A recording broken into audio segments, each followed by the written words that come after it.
आदाब मेरे देश के 138 करोड़ देशवासियों। ईद उल अजहा, जिसको बकरा ईद के नाम से भी लोग जानते हैं, वो त्योहार भारत में नहीं पूरे विश्व में आ रहा है और भारत में ये त्योहार 1 अगस्त को मनाया जाएगा। लेकिन जैसे ही बकरा ईद यानी ईद उल अजहा आती है, एक गैंग, मानवता नामी फर्जी गैंग जो इंसानियत की बात करता है, वो जिंदा हो जाता है फर्जी गैंग। और वो गैंग हर बार क्या बातें करता है? जीव हत्या नहीं होनी चाहिए। भाजपा के एक विधायक ने कह दिया कि आलू और साग खा करके बकरा ईद मना लेनी चाहिए।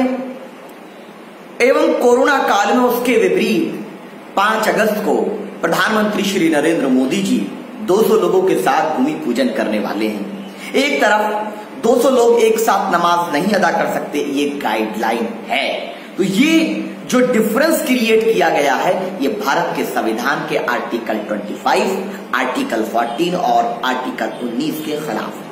लेकिन मैं उस गैंग को एक बहुत ही स्पष्ट बात कहना चाहता हूं, जो बार बार हर बकरा ईद को आकर के जीव हत्या की और बड़ी बड़ी बातें करता है। पहले तो ये स्पष्ट कर दूं कि आर्टिकल 25 भारत का संविधान हर व्यक्ति को मजहब की आजादी देता है कि वो अपने धर्म का पालन करे। उसके बाद भी मैं आपको बता दूं कि भारत के अंदर 18 बड़े ऐसे मंदिर हैं जहां पर बलि चढ़ाई जाती है, जिसमें आसाम का एक बड़ा मंदिर भी है। लेकिन हम उस बलि चढ़ाने के समर्थन या खिलाफ इसलिए नहीं हो सकते क्योंकि आर्टिकल 25 में उन हमारे भाइयों को अधिकार है अपने धर्म एवं रीति रिवाज के पालन करने का। तो वहां नजर नहीं आता। ये गैंग जो है, जो ये इको फ्रेंडली गैंग है, इसको तब नजर नहीं आता जब एक बेटी की इज्जत लूट के उसको मार दिया जाता है, रेप कर दिया जाता है, तो इसे जीव की हत्या की फिक्र नहीं होती।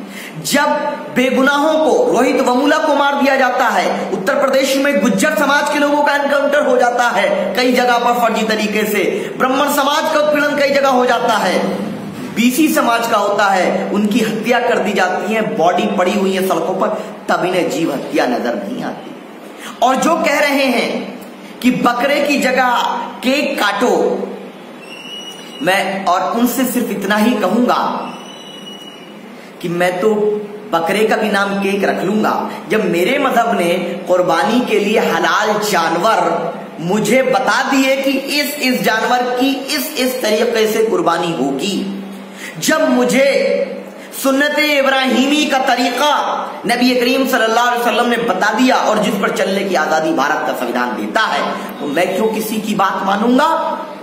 हाँ, हम कुर्बानी भी करेंगे और नमाज भी अदा करेंगे, लेकिन वही काम करेंगे दायरा दस्तूर और तरीके सलीके से और सुन्नते इब्राहिमी जो कयामत तक रहने वाली है इंशाअल्लाह, उसके एतबार से करें। दूसरी चीज बहुत इंपॉर्टेंट कि जो हमारे मित्रगण कहते हैं कि जीव हत्या कर देते हैं, तो आपको बता दूं ये साइंस का जमाना है। बड़े हमको दुहाई देते हैं ना, हम साइंस की बात नहीं करते। साइंस की बात सुनिए। साइंस के अनुसार प्लांट यानी कि पेड़ पौधे भी जीव हैं, और जो हम दही खाते हैं सबसे ज्यादा बैक्टीरिया दही में होता है, और दही भी एक लिविंग थिंग है यानी जीव है।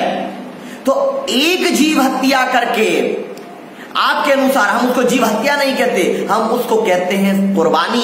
हम उसको कहते हैं कि ये जो जितनी भी चीजें हैं ये इंसान का भोजन है। जो जानवर जायज हैं काटने के लिए, वो हमारे भोजन के लिए ईश्वर ने, अल्लाह ने, ऊपर वाले ने दिए हैं। और 70% लोग मांसाहारी भारत में हैं। 70% तो मुसलमान नहीं है भारत में, उसमें ईसाई भाई भी हैं, हिंदू भाई भी हैं, दलित भाई भी हैं, सिख भाई भी हैं। सबको क्या खाना है क्या नहीं खाना, ये उसका निजी अधिकार है। कोई जबरदस्ती नहीं कर सकता कि कौन क्या खाएगा क्या नहीं खाएगा। ठीक उसी तरीके से 70% हमारे लोग भारत के खाते हैं, लेकिन उसमें से सिर्फ मुसलमान कितने हैं? सिर्फ 15 से 16% हैं। आप बात कर लेते हैं जीव की। जो भाई हमारे शलजम खाते हैं, जो भाई हमारे मूली खाते हैं, गाजर खाते हैं, या जो भी फल या सब्जी पेड़ से उगते हैं और हरे शक्ल में रहते हैं, वो सब के सब जीव हैं। यहां तक कि अगर दाल खाते हैं, क्योंकि दाल को अगर खेत में डालोगे वो भी उग जाएगी, उपजाऊ हो जाएगी वो भी, तो वो भी एक जीव की कैटेगरी में आया, क्योंकि वो जीव का बीज है। अंडा जो है, अंडा भी एक जीव की श्रेणी में आता है। तो आप 10,000 अगर 100 ग्राम आपने दही खाई तो 10,000 बैक्टीरिया यानी कि जीव हत्या करके एक आदमी का भी पेट नहीं भरा अगर एक भैंस काट करके। पहली बात तो ये मजहबी मामला है कुर्बानी को लेकर, लेकिन आम दिनों में बात करूं, एक भैंस काट करके अगर 50 लोगों का 100 लोगों का पेट भरता है तो जीव हत्यारा कौन बड़ा? एक आदमी ने अपने लिए 10,000 बैक्टीरिया यानी जीव हत्या कर दी, वो बड़ा जीव हत्यारा है, या एक जीव की को कुर्बानी करके या उसको ज़बाह करके 50 लोगों ने खा लिया वो बड़ा है? मुझे बता दीजिए, समझा दीजिए मुझे। और मैं चैलेंज के साथ कह रहा हूं, साइंटिफिकली कह रहा हूं कि मैं चैलेंज करता हूं, ये प्रूव करके दिखा दें कि प्लांट जो है वो लिविंग थिंग नहीं है, यानी जीव नहीं है, बैक्टीरिया जीव नहीं है, ये साबित करके दिखा दे। साइंस कहती है इस बात। लेकिन इन सब मामलों से ऊपर उठकर हम सभी धर्म जातियों की आस्था का सम्मान करते हैं।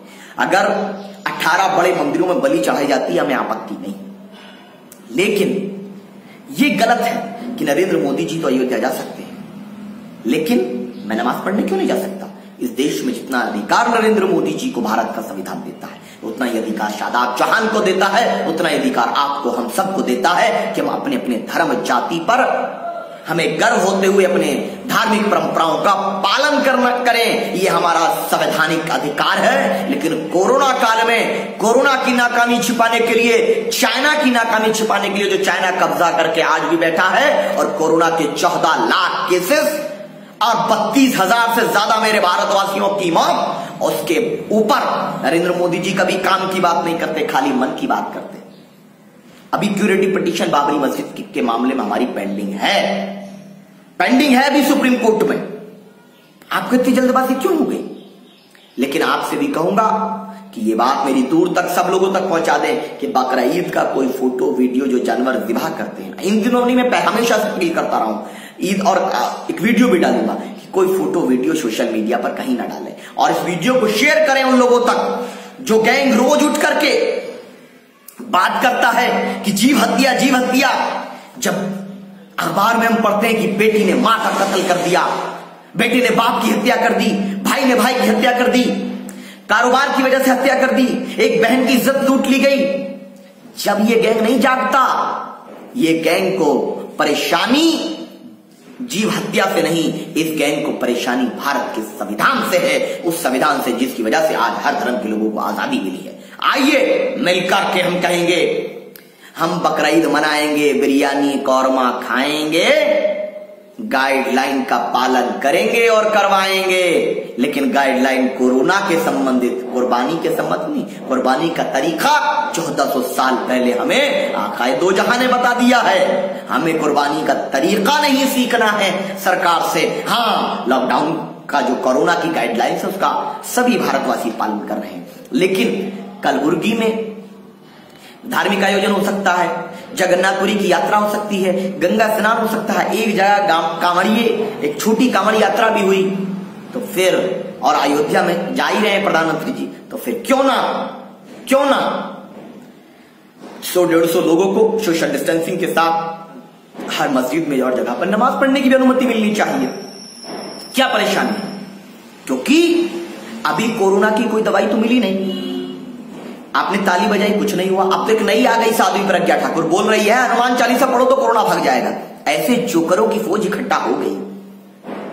चलिए हम मान लेते धार्मिक आस्था है, तो धार्मिक आस्था हमारी भी है कि नमाज पढ़ने की इजाजत दीजिए। कोरोना तो वैसे भी नहीं रुक पा रहा है, हो सकता है अल्लाह के करम से ये अल्लाह का अज़ाब चला जाए। कोई आज तक पूरी दुनिया नहीं ढूंढ पाई ना इलाज। हो सकता है कि इस नमाज के जरिए अल्लाह अपने करम से इस वबाई बीमारी को हटा ले, हो सकता है, लेकिन इस गाइडलाइन को हम पालन करने के विरोधी नहीं। लेकिन नमाज पढ़ने की अनुमति होना चाहिए, कुर्बानी करने की अनुमति होना चाहिए, और एमसीडी और जितने भी नगर निगम है उनको सफाई व्यवस्था की जिम्मेदारी देनी चाहिए। कि सफाई व्यवस्था दुरुस्त रहे और बकरों की अवेलेबिलिटी हो। शराब की दुकान खुल सकती है, कपड़े की दुकान खुल सकती है, तमाम कारोबार खुल सकते हैं, लेकिन दलित, जाट और पिछड़ी जाति के लोग ज्यादातर बकरा का पालन करते हैं, जिसको वो मुस्लिम भाइयों को बेचते हैं, जिससे किसानों के भी परिवार चलता है और मुसलमानों को भी कुर्बानी के लिए बकरे मिलते हैं। तो किसान भाइयों की दुश्मन, दलितों की, जाट की, पिछड़े समाज की दुश्मन ये सरकार किसानों के बकरों को नहीं बिकने देना चाहती, जिससे उनके परिवार में परेशानी आए। एक साल में बेचारे ने 3 बकरे पाले, सोच रहा था कि जब बकरे बिकेंगे तो मेरा जीवन खुशी हो जाएगा, लॉकडाउन में मुझे कुछ पैसा मिलेगा, मैं अपने बच्चों को खा सकूंगा, अपने बिल भर सकूंगा, क्योंकि बिल माफ नहीं कर रही सरकार बिजली का, स्कूल की फीस माफ नहीं कर रही, उसको भर दूंगा। अब सरकार उसको एक तरीके से आत्महत्या पे मजबूर करने जैसा कार्य कर रही है। हम किसी को सलाह नहीं देते, बिल्कुल आत्महत्या मत कीजिए, क्योंकि जीवन कभी परेशानी कभी खुशियां आता रहता है। इसी के साथ सभी को मुबारकबाद, पहले से ईद उल अजहा की प्रखलूस मुबारकबाद, और इस बात को उस गैंग तक जरूर पहुंचाइए जो बार बार सवाल करता है। जय हिंद, जय भारत, जय संविधान। भारत का लोकतंत्र जीवित रहेगा, भारत का दलित समाज, पिछड़ा समाज, अति पिछड़ा समाज, अल्पसंख्यक, तमाम लोग एकजुट होकर के इस देश के भाईचारे, एकता और अखंडता की रक्षा के लिए प्रयासरत रहेंगे। जय हिंद।